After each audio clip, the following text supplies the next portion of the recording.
Hello everyone, so this week we will be talking about how you can practice speaking your languages on your own. And this video is especially for people that feel anxious about having real-life conversation with people and that just want to build up their confidence before they actually do that. Or it might also be for people that just want to practice their speaking exams. So let's get started. So the first tip I will give in this video is what I call shower talk, and shower talk is not what you think. The idea of shower talk is to simply have a conversation with yourself while you're in the bathroom or having a shower. And this conversation can be something like a dialogue, even a presentation, a monologue, anything you want to practice. And it's a great way to double check what you still need to practice in terms of grammar or maybe vocab. And it can also be, generally speaking, a nice way to practice pronunciation. So whenever you practice these conversations, you will have gaps, and these gaps are a nice opportunity for you to know what you still need to practice or maybe what you need to learn, and it's just a nice way to kind of test yourself. This can be good for people that want to practice something ahead of time. So for example, you want to practice ordering at a restaurant.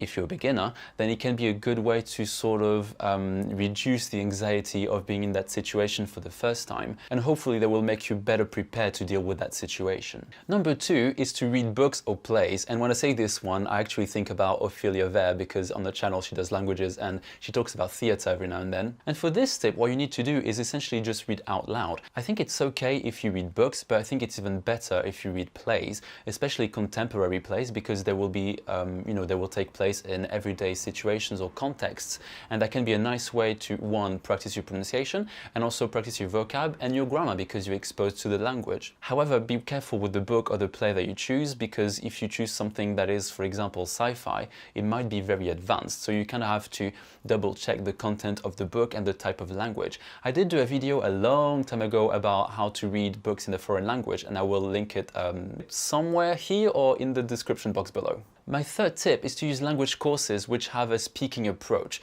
For example, Pimsler is quite good for that, because what you have to do is listen to a podcast, I would say, and then you have to repeat the sentences, you have to answer questions, and you have this dialogue kind of approach, which is especially good if you want to practice pronunciation with sort of real life situations, and also if you want to practice pronunciation, because often people that struggle with speaking or people that are not very confident with their pronunciation, and what you need to do in that case is to practice your pronunciation. One app that I can also suggest is Mango Languages, which I reviewed a couple of weeks ago on my channel, and it's quite good as well because it's the same principle. You listen to a sentence, you have to repeat, you have to answer questions as well. Sometimes there is this dialogue element, and it can as well be a nice way to again practice your pronunciation, building your sentences, and just make you feel more confident and make you better equipped to deal with different situations. Again, I will link all these things below. Number four is to summarize things or describe your environment. So what you can summarize, for example, are books, films you've watched, TV shows,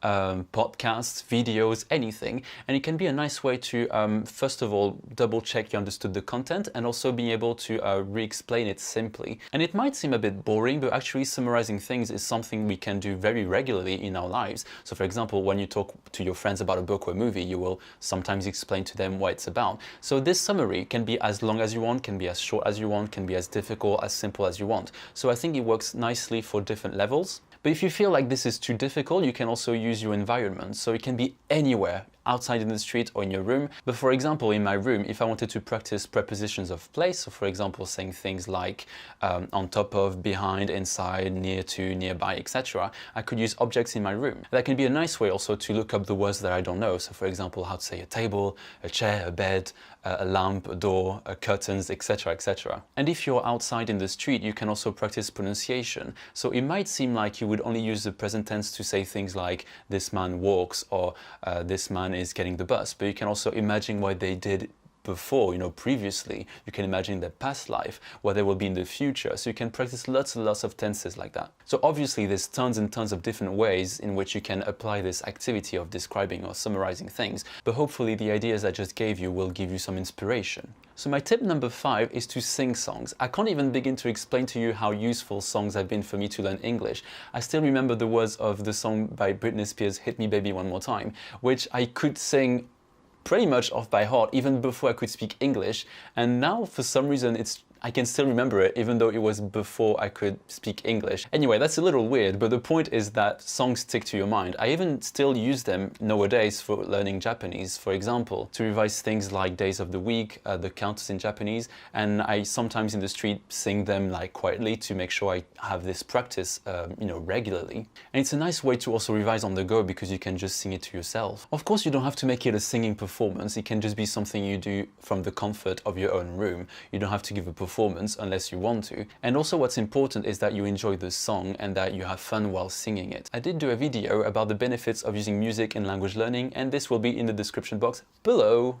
And the last tip I wanted to share is to use voice recognition softwares. And these are particularly good because you can use them on your phone, on your computer, tablet, etc., etc. And you can, for example, use them to send texts. So instead of typing them, you can just say them. That might even save you time. Or you can simply test your pronunciation and check if the software can recognize your voice. So it's not 100% perfect, but usually most of the time it will recognize your voice as long as you pronounce the words or sentences properly. Or you can simply use them to give quick instructions to your phone, such as call such and such or open such and such app.